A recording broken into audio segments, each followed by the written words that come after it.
What's this got to do with endo and exothermic reactions? Roll that graphic.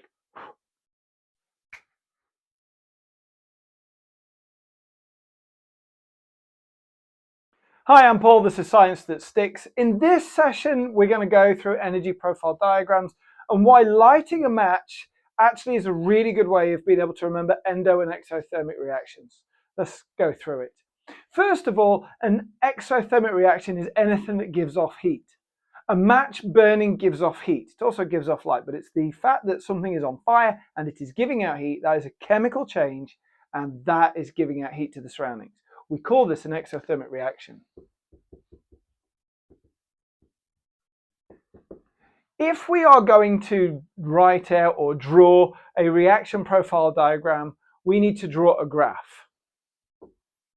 Fortunately, we're not plotting it. Along the x-axis, because x is the cross and it's a cross, is the progress of the reaction.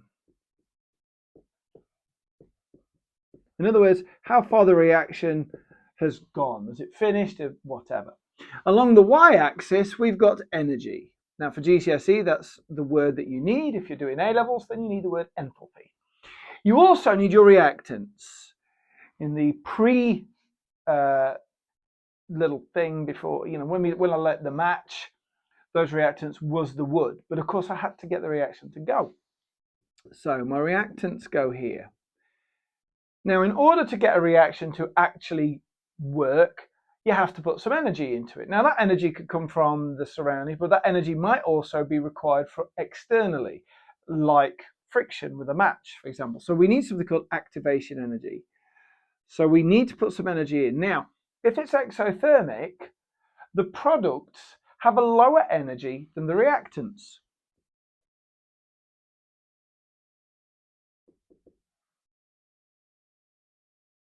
Now, the distance between here and here is called the activation energy.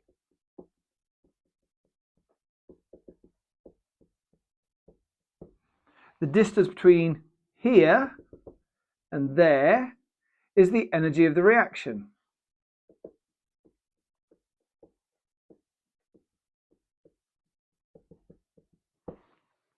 That's what you need to know for the exothermics.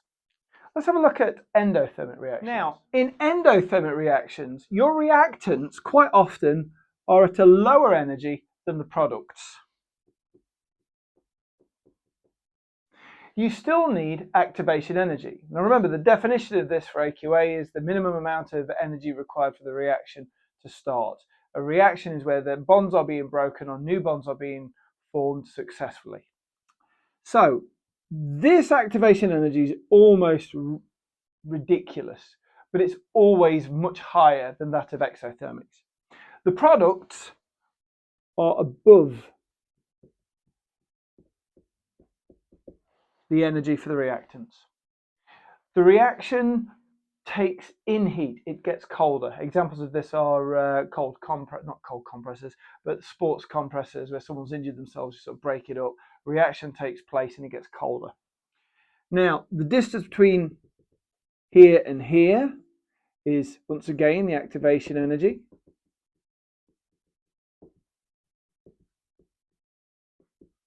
And the distance between here and here is the energy of the reaction.